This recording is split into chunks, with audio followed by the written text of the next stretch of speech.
So I realised, like, you man might not really kind of know what Jiu-Jitsu is. And I know a lot of people say, not me, like, the internet says, oh, Jiu-Jitsu is gay.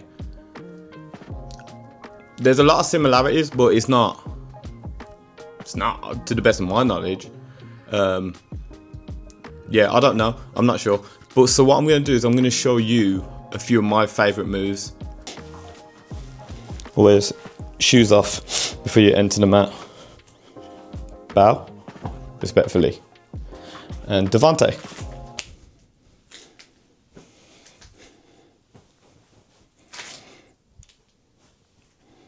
Meet Devante. Brother, look like you happen to be here, man. So, yeah. So here's a few moves you'll learn while doing Jiu-Jitsu that can help you disarm someone probably considerably smaller than you. This is called taking the back. This is an arm bar. Oh no, they're on top of me, they're on top of me. This one's called a triangle. Arm bar from triangle. It's not gay. Oh. Rear naked choke.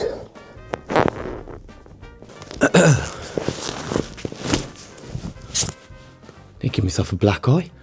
Yeah. Head and arm. Choke. Lapel choke. Straight leg lock. Heel hook. He has such short legs. Knee bar. Start to look a bit more suspect.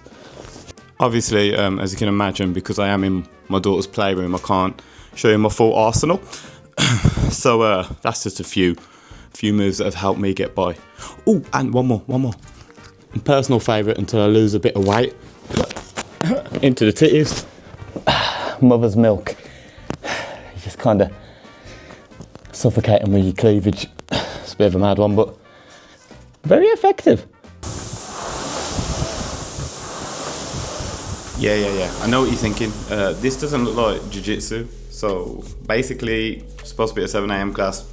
Couldn't get there because of work, so we pivot. We get in here. I'm in the dungeon, my little home gym. I'm gonna bang out 10,000 meters on the rower, and I'm gonna call it a day. Probably trying a little bit of legs later because I have non-existent calves. And then tomorrow, I'm back in there for a gi class on Monday. So let's go.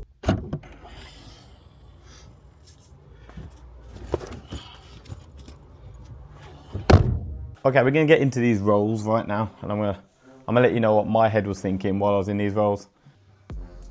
See, Manny's guard retention's crazy. Trying to get past Manny's legs, honestly, it's like trying to beat Usain Bolt in a 100-meter dash when you're wearing a Canada Goose and slippers. You weren't gonna anyway. You see, I thought it was all gravy, but then I started getting choked from the bottom, and I realised it was not.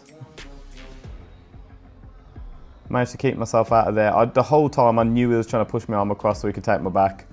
So I just kind of stopped it. Okay, now I'm running with one of the coaches and certified killers loose. It should come with its own advisory warnings. Nearly broke my hand there, perfect. But listen, this is one of the most decorated people in that gym.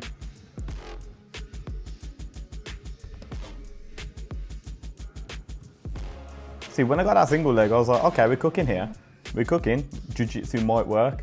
And then she jumped for a guillotine and my whole life flashed before my eyes.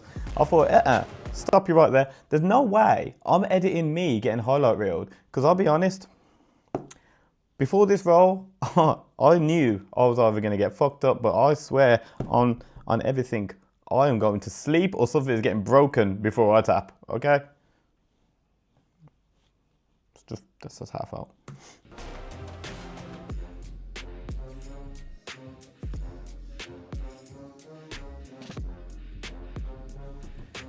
Then she ragdolls me down to the ground. Now look at this back take.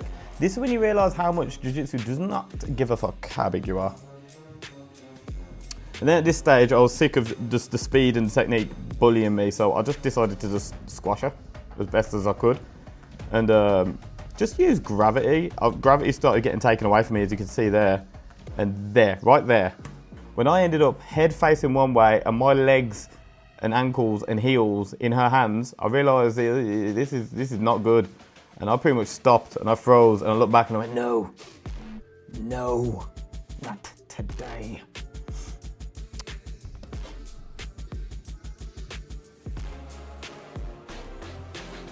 And then after here, it was just me deciding to never. Okay, that's where I cheated. I saw a hair bubble come out and I thought, let's just throw that in the mix and see if I can distract her. I believe that's a disqualification in a tournament, but I don't think I'll be competing against women.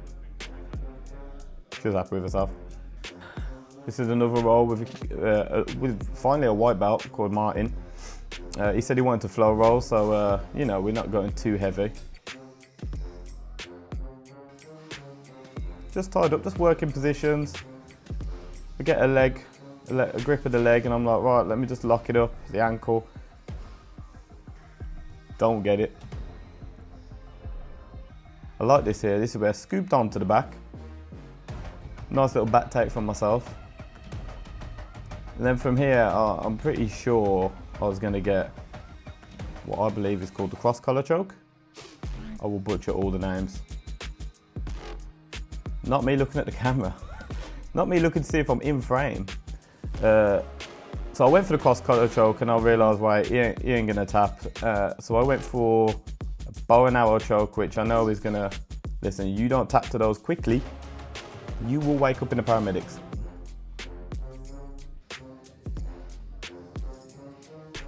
He's on top, gone for the arm bar. Here, I just literally locked my arm behind his leg. I was like, wow, that's never coming out now. Then just used gravity to come on top. Crawl on top, just squishing. My whole jiu-jitsu game is built on squish. I squish people. It's a good route of attack. Then get a quick mount, scoop up the arm above the head when I got there. Very useful, happens to me all the time, so kind of learn. Get a quick head and arm choke. Right, now, time to get cut by Roland. So sometimes you go into rolls knowing you ain't gonna do shit. This was one of them. So, you know, when you watch it back, you can truly see how much Roland wasn't actually trying. Yeah, he gave me flight tickets. He literally sent me there with my passport and said, have a good trip. Yeah, it's nice to get to see Roland wrap up an armbar pretty quickly. And I'm just sat there. I actually thought I was putting him under some pressure here and I was stacking, and then all of a sudden I'm getting thrown over my head again. I got you moving. I got you. I got you moving. I got you moving. I got you moving. I got you. I got you moving. I got you moving.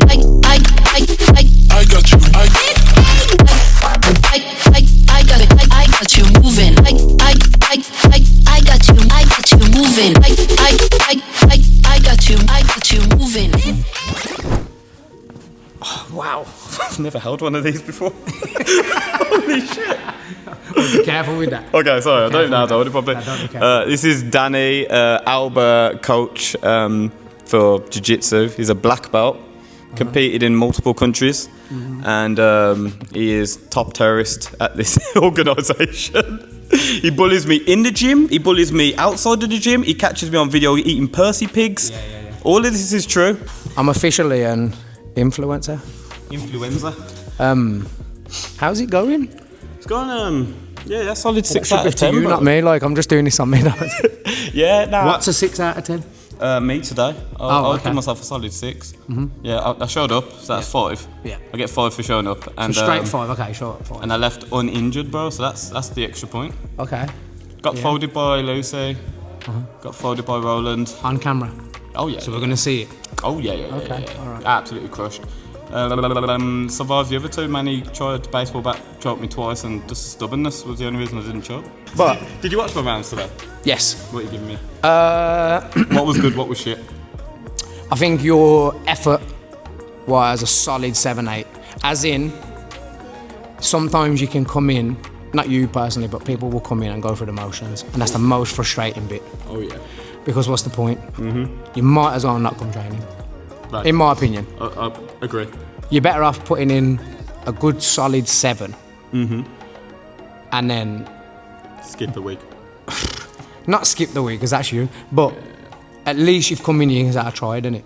It's when people don't try that I just think, why are you doing that? And then I think that creates more inconsistency, because you go, well, what was the point? Like, I leave training, I'm not sweaty, I'm not tired, I'm not hurting, I'm not feeling accomplished. Like, that's where I think your inconsistency comes from. 100%. So also, I think if you can go back to being a bit more organised, being a bit more consistent, keep it at a 7. Flying. Flying to blue. Flying to blue. Past blue. I agree. There's no ceiling point, and this is the big thing. There's no ceiling point. Yeah. Like, it's consistency, innit? That's it. As cheesy as that sounds, but I say this to everyone. What your consistency looks like is different to everyone else's. Fair. So you just have to be honest with you, and then that's the next bit about just being honest, isn't it? Yeah, trust. Did I try today? Yeah, cool. The thing is, this sport keeps you honest. You can't lie. No, you can't. Because the truth will be shown. Fact, 100%. This is the best thing about this sport. You can't lie about it. It's not a team effort. You can't stand on the wing while your whole team dominated down the other side and say, yeah, bro, we done this championship together. I can't do that. My neck is my neck. Do that. Nah, true. And I think if you do lie to yourself, well, there is nothing sad, but you will feel it in the rounds, knowing like, oh, I'm getting smoked by this person, or I'm getting wrecked technically by this person. It's because I've been lying to myself. I've not been putting the effort in. I haven't been coming when I should be coming. Like, you'll see the technical gap, like, so much more. 100%. So much more. So when comp day comes and you're just underprepared or not prepared, it's over. You got no one else to blame. Nope, it's over. Dead ass. So what's going on with comp? Oh yeah, what about that? Please like, comment, subscribe, Aden channel. Big fan. Big me Aden forever. Thank you. Like and subscribe.